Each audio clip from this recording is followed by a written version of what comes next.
They took all the other Qurans that were different than Hafs. They took it out into a boat and they sank them in the Nile.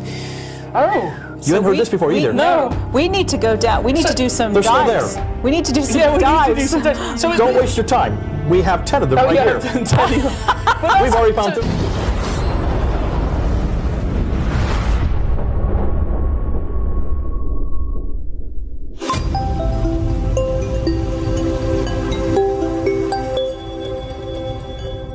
I'm going to do something that's unique. I don't think it's ever been done before. I'm going to be shutting down Muhammad tonight and the Quran tonight and Mecca.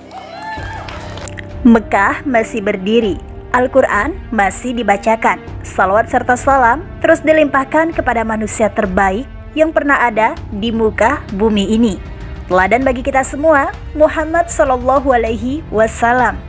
Tapi kata-kata yang diucapkan dengan berani tahun lalu adalah representasi sempurna dari Jay Smith dan banyaknya penonton serta tepuk tangan. Satu-satunya alasan mengapa dia terus mempermalukan dirinya sendiri. Jay Smith, seorang kritikus Islam yang terkenal, telah menjadi tokoh terkemuka di bidang aktivisme anti-muslim selama beberapa dekade, yang mengejutkan dan menceritakan banyak hal tentang misionaris Kristen dan orang-orang yang mendengarkan mereka. Dia telah mengabdikan hidupnya untuk mengungkap kelemahan dan inkonsistensi Islam. Dan dia melakukannya, menurut dia, karena dia mencintai umat Islam. I love these Muslims. They're my favorite people. I've worked with them for 40 years. I wouldn't be wasting my time if I didn't love them. I want them to know you. And the only way I can do that is to bring them back to you. Nah, itulah cara dia melakukannya dengan mempermalukan dirinya sendiri dan berbohong kepada pendengarnya tanpa malu-malu. Misalnya, salah satu pernyataannya yang paling terkenal adalah bahwa Al-Quran bahkan belum berumur 100 tahun. How many people are older or were living in 1985? Just raise your hands. That means every one of you who's raising your hands is now older than the Quran. Oh boy, that must make you feel old. Klaim gila yang bahkan tidak layak untuk ditanggapi, namun tetap saja telah dibantah.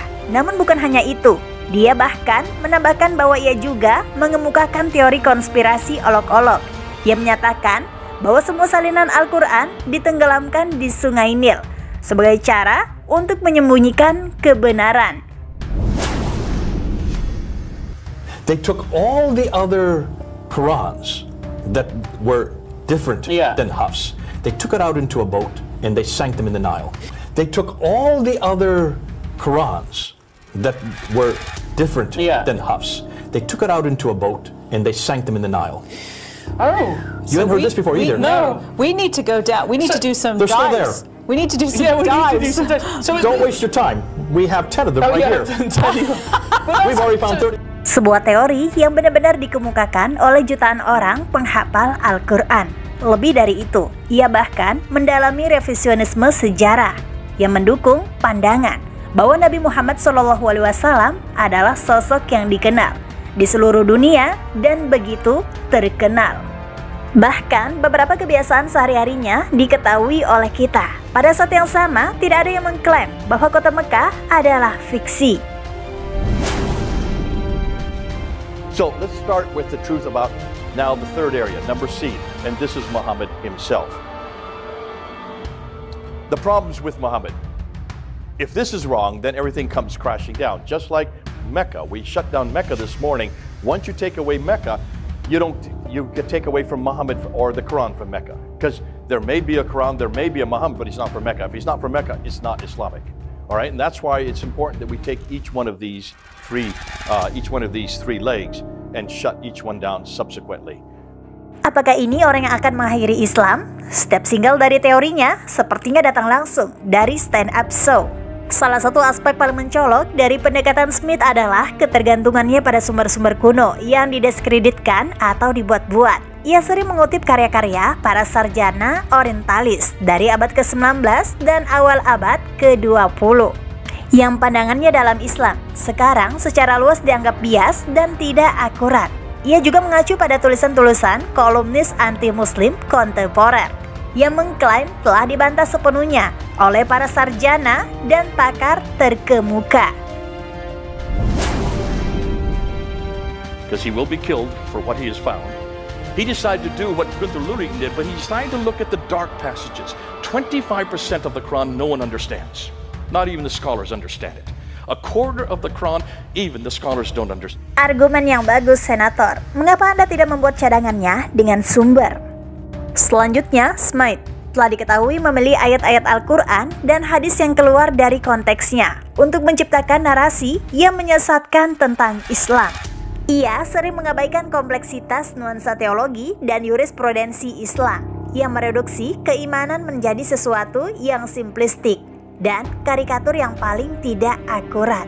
Pendekatan ini tidak hanya menunjukkan kurangnya pemahaman mendasar terhadap Islam, agama yang diklaimnya telah dipelajarinya selama puluhan tahun, namun juga menunjukkan kesengajaan untuk memanipulasi dan memutarbalikkan informasi agar sesuai dengan agendanya.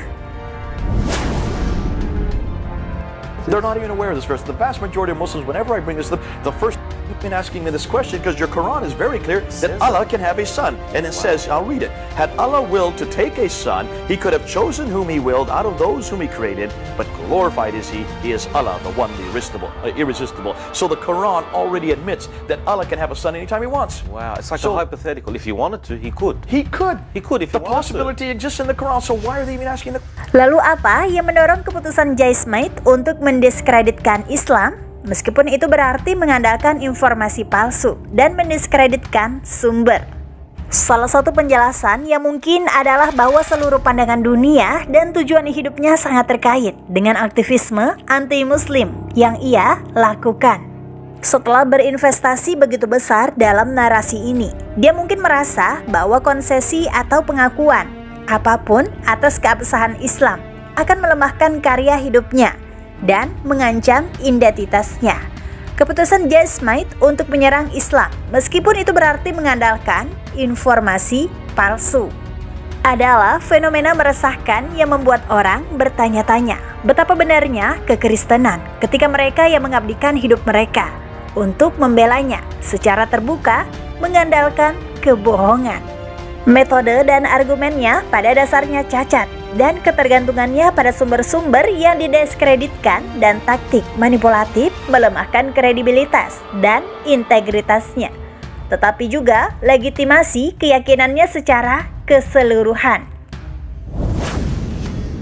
Terima kasih atas waktu dan perhatian Anda. Semoga video ini membantu kita semua memperluas wawasan dan saling menghormati perbedaan kita. Sampai jumpa di video berikutnya. Like postingan ini jika bermanfaat. Kalau setuju, tulis di komen ya. Dan jangan lupa subscribe-nya serta share ke teman kamu biar pada tahu. Wallahu a'lam bishawab. Wassalamualaikum warahmatullahi wabarakatuh.